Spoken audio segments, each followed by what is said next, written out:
Dnes jsem slyšel zajímavý vtip, kde pytlák z lesa přes rameno nese jelena a potká ho myslivec a povídá: co to neseš, že? To je můj pes. A co ty parohy, to je jeho problém.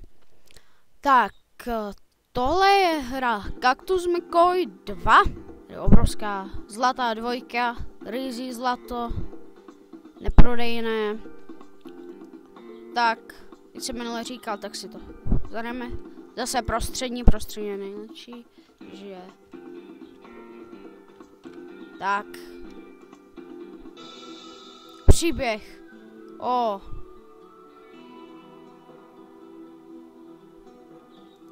Dopak to je? To je nějaká ženská. Ale to je moje. To je moje. Já jsem to celý minulý díl. No super.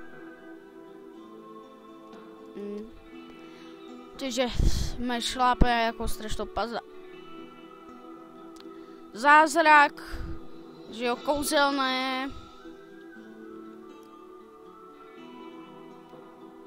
Eva Windstorm. Dobře. Kdo si to chce tohle všechno přečíst, tak ať si to přečte sám, protože mně se teďka moc nechce. A pokud tedy si to chcete přečíst, tak si to stopněte. Víte, toto jsou ti hodní. A toto je sídlo hodná a tohle zla. Vědět, tihle mají víc bílá, tenhle víc černá. To je něco jako Yinka Yang. Je skovaný týpek s tou dvojitou věcí.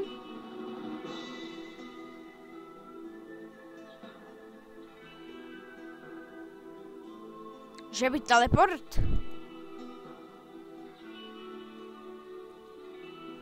A to už je zase znova.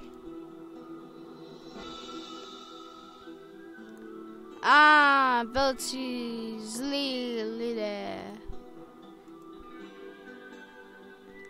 To je divné, že mě může držet, když jsem kaktus, se nepopíchá.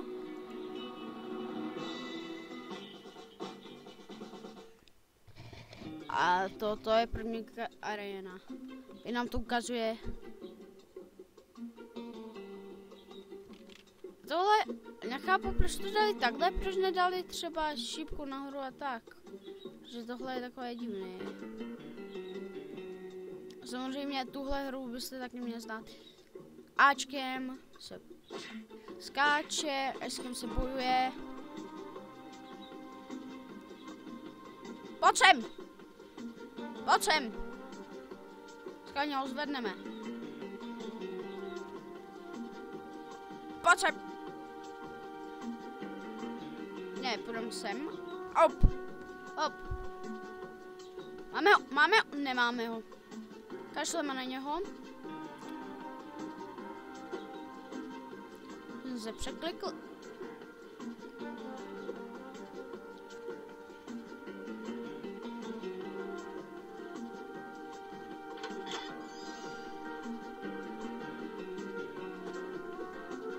Tak, teďka jsem bouchl zeď. Ovládání je podle mě opravdu poněkud šílené.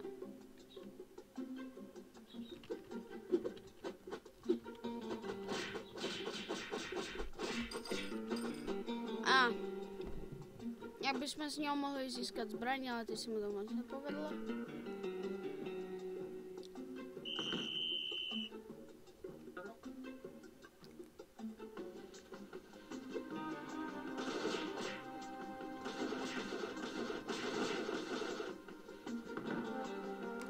Jak můžete vidět, že se ty zbraně opotřebovávají tady dole. Takže si vezmeme novou.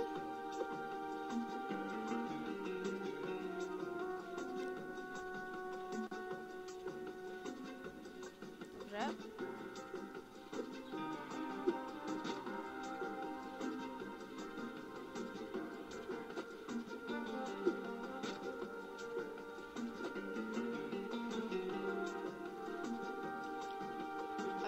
Víme, že to můžeme položit.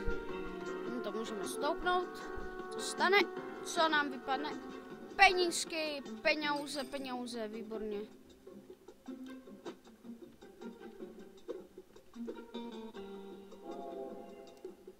Checkpoint.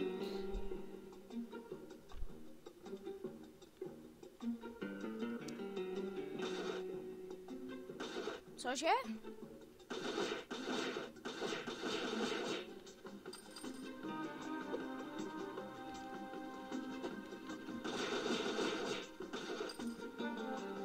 Tak tenhle typek nemůže házet dolů, může házet jenom šikmo.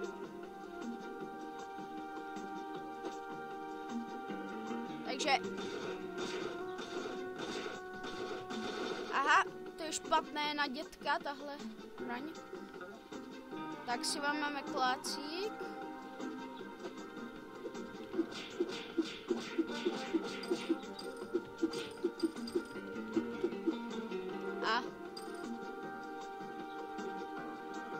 A všechny umlátíme ďábelským klackem. Nahoře to vypadá zajímavě. Čudl.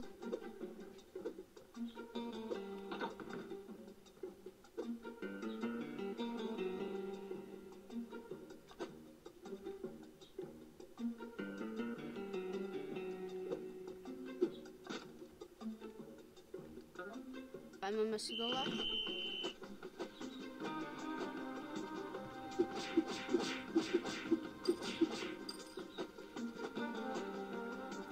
Počká, necháme ho, ať sem skočí. Utekl.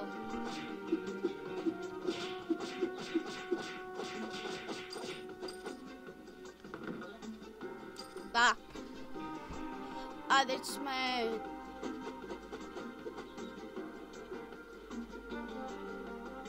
Teď jsme boxeři a...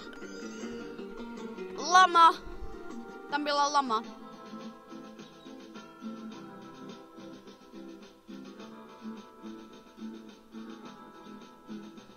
Dobře, dostali jsme poněkud málo peněz. Continue. A v tomto videu si ukážeme prvně, a tady máme vylepšení, lepší punching. A ono tady máme arsenál, co si můžeme koupit, aby jsme na začátku hry jste měli zbraň. Tady máme status, achievementy, controls, help. Vidíte, tady máte úplně všechno. A more games to tady dávat nebudeme. A to si myslím, že pro toto video úplně stačí a já doufám, že se podíváte i na moje další video.